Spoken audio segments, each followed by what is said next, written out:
Iran Israel যুদ্ধ দক্ষিণ এশিয়ায় কী প্রভাব ফেলতে পারে? যুদ্ধ দীর্ঘ হলে শুধু মধ্যপ্রাচ্যে নয়, এশিয়ার দক্ষিণাঞ্চলেও তৈরি হতে পারে অর্থনৈতিক, সামাজিক ও ধর্মীয় সংকট। ইরান ও ইসরায়েলকে কেন্দ্র করে মধ্যপ্রাচ্যের সংকটের জন্য দায়ী কে, সেটি নির্ণয়ের কোনো গাণিতিক সূত্র নেই। কারণ একক কোনো ঘটনা এই সংকটের জন্য দায়ী নয়। দশকের পর দশক ধরে ইসরায়েল কেন্দ্রিক পশ্চিমা রাজনীতি ও ইরান কেন্দ্রিক মধ্যপ্রাচ্যের রাজনীতি এই সংকট তৈরি করেছে। ধর্মীয় সহমর্মিতা ও মতাদর্শিক ঐক্য কাজে লাগিয়ে একদিকে ইরানের বিরুদ্ধে ইসরায়েলকে দমন করার জন্য ইয়েমেনের হুতি, লেবাননের হিজবুল্লাহ ও গাজার হামাসের মতো সংগঠনকে প্রত্যক্ষ ও পরোক্ষ সামরিক এবং আর্থিক সহায়তার মাধ্যমে রিং অব ফায়ার তৈরির অভিযোগ রয়েছে। অন্যদিকে ইসরায়েল তার পশ্চিমা মিত্রদের সহায়তায় এই বহিরাগত শত্রু মোকাবেলায় গড়ে তুলেছে শক্তিশালী মৈত্রী ও প্রতিরক্ষা ব্যবস্থা। এই অঞ্চলের বিবদমান দুই পক্ষ শক্তি ও সামর্থ্যের প্রদর্শন ও পরীক্ষার জন্য দীর্ঘদিন ছায়াযুদ্ধ পরিচালনা করে আসছে, যার বয়স প্রায় 40 বছর। 2023 সালের 7 অক্টোবর হামাসের ইসরায়েলে হামলার মাধ্যমে এই ছায়াযুদ্ধ শীর্ষবিন্দুতে পৌঁছে যায়। এতে দুই দেশের মধ্যে সরাসরি যুদ্ধের প্রবল আশঙ্কা তৈরি হয়। কারণ, হামাসের ওই হামলা ছিল ইরানের ছায়াযুদ্ধের একটি ঐতিহাসিক ভুল। এর প্রতিশোধ নিতে ইসরায়েল প্রথমে হামলা চালায় হামাস নিয়ন্ত্রিত গাজা উপত্যকায়।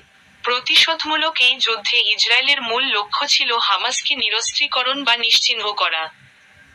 এরপর একে একে ইসরায়েল রিং অব ফায়ারের অন্য শক্তিগুলোকেও আক্রমণ করে, প্রথমে লেবাননের হিজবুল্লাহ, এরপর যুক্তরাষ্ট্রের সহায়তায় ইয়েমেনের হুতিদের ওপর হামলা চালানো হয়। লক্ষ্য ছিল পুরোপুরি নিরস্ত্রীকরণ না হলেও অন্তত তাদের সামরিক সক্ষমতা হ্রাস করা। প্রতিটি ক্ষেত্রেই ইসরায়েল অনেকটা সফল হয়।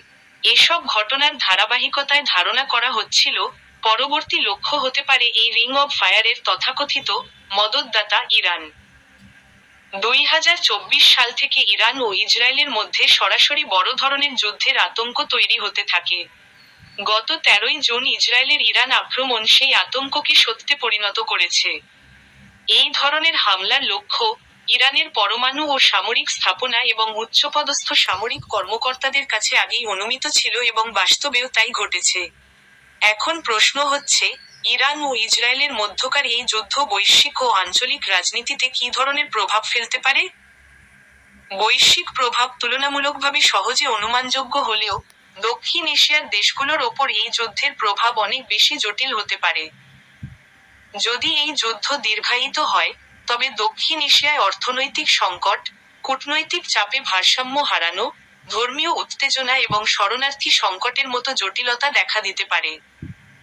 ইরান ইসরায়েল যুদ্ধে হরমুজ প্রণালী বন্ধ হয়ে গেলে বিশ্বের আরও অনেক দেশের মতো দক্ষিণ এশিয়ার দেশগুলোও জ্বালানি সংকটে পড়বে। তুলনামূলকভাবে এই দেশগুলোতে জ্বালানি সরবরাহ বিঘ্নিত হবে সবচেয়ে বেশি। দক্ষিণ এশিয়ার উন্নয়নশীল অর্থনীতিগুলো ব্যাপকভাবে মধ্যপ্রাচ্যের জ্বালানির ওপর নির্ভরশীল।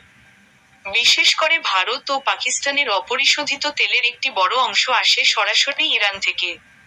যুদ্ধ দীর্ঘ হলে হরমুজ প্রণালীর স্বাভাবিক কার্যক্রম ব্যাহত হতে পারে, ফলে তেলের দাম বৈশ্বিকভাবে বেড়ে যাবে, যা দক্ষিণ এশিয়ার জ্বালানি নিরাপত্তাকে হুমকির মুখে ফেলবে। অনিবার্যভাবে বাংলাদেশও ওই সংকটের মধ্যে পড়বে। এই পরিস্থিতিতে বাংলাদেশের মতো তুলনামূলকভাবে কম সামর্থ্যসম্পন্ন দেশ, শ্রীলঙ্কা, নেপাল ও আফগানিস্তান, প্রতিরক্ষামূলক নীতির বাইরে তেমন কিছু করতে পারবে না। এই সংকট ভারতের জন্য বড় রকমের কূটনৈতিক অস্বস্তি তৈরি করবে। ভারত দীর্ঘদিন ধরে ইরান ও ইসরায়েল উভয়ের সঙ্গেই ইতিবাচক সম্পর্ক বজায় রেখেছে। ইরানের সঙ্গে জ্বালানি ও অবকাঠামোতে, আবার ইসরায়েলের সঙ্গে প্রতিরক্ষা ও প্রযুক্তিতে ঘনিষ্ঠতা বাড়ছে দেশটির। যুদ্ধ পরিস্থিতিতে এই ভারসাম্য রক্ষা করা ভারতের পক্ষে কঠিন হবে। পাকিস্তানও উপসাগরীয় দেশগুলোর সঙ্গে সুসম্পর্ক বজায় রেখে চলেছে। যুদ্ধ ছড়িয়ে পড়লে পাকিস্তানও জটিল কূটনৈতিক সংকটে পড়বে, বিশেষ করে যদি যুক্তরাষ্ট্র কিংবা ইউরোপ এতে জড়িয়ে পড়ে। যুদ্ধ যদি পুরো মধ্যপ্রাচ্যে ছড়িয়ে পড়ে, তাহলে তা দক্ষিণ এশিয়ার ধর্মীয় গোষ্ঠীগুলোর মধ্যে অস্থিরতা সৃষ্টি করতে পারে। বিশেষ করে মুসলিম প্রধান দেশগুলোতে, পাকিস্তান, বাংলাদেশ, আফগানিস্তান, শিয়া সুন্নি উত্তেজনা রাজনৈতিক রূপ নিতে পারে। পাকিস্তানে ধর্মীয় উগ্রবাদ তুলনামূলকভাবে শক্তিশালী হওয়ায় সেখানে এই সংঘাত সবচেয়ে প্রকট হওয়ার ঝুঁকি রয়েছে। যুদ্ধ যদি দীর্ঘায়িত হয় এবং যুক্তরাষ্ট্র সরাসরি জড়িয়ে পড়ে, তাহলে পাকিস্তান ও আফগানিস্তানে নতুন করে শরণার্থী স্রোত তৈরি হতে পারে। এই দুই দেশে ইতিমধ্যেই লাখ লাখ বাস্তুচ্যুত মানুষ বসবাস করছে। নতুন করে শরণার্থী ঢল এই অঞ্চলের স্থিতিশীলতা আরও দুর্বল করে তুলবে। বিশেষ করে মুসলিম প্রধান পাকিস্তান ও আফগানিস্তানের মতো বাংলাদেশেও ধর্মীয় গোষ্ঠীগুলোর মধ্যে দ্বন্দ্ব সংঘাত শুরু হতে পারে। এই দেশগুলোতে যেহেতু শিয়া ও সুন্নি সম্প্রদায়ের মধ্যে বিরাজমান একটি অস্বস্তি রয়েছে, ফলে এই যুদ্ধ ছড়িয়ে পড়লে তা অস্বস্তিকে রাজনৈতিক সংকটে পরিণত করতে পারে। ইরান ও ইসরায়েলের মধ্যকার চলমান সংঘাতের প্রভাব পড়েছে পাকিস্তানের বেলুচিস্তানে। নিরাপত্তাজনিত উদ্বেগের কারণে তুর্বত, পাঞ্জগুর ও গোয়াদার জেলায় ইরানের সঙ্গে থাকা সব সীমান্ত ও ক্রসিং পয়েন্ট অনির্দিষ্টকালের জন্য বন্ধ ঘোষণা করেছে প্রাদেশিক সরকার।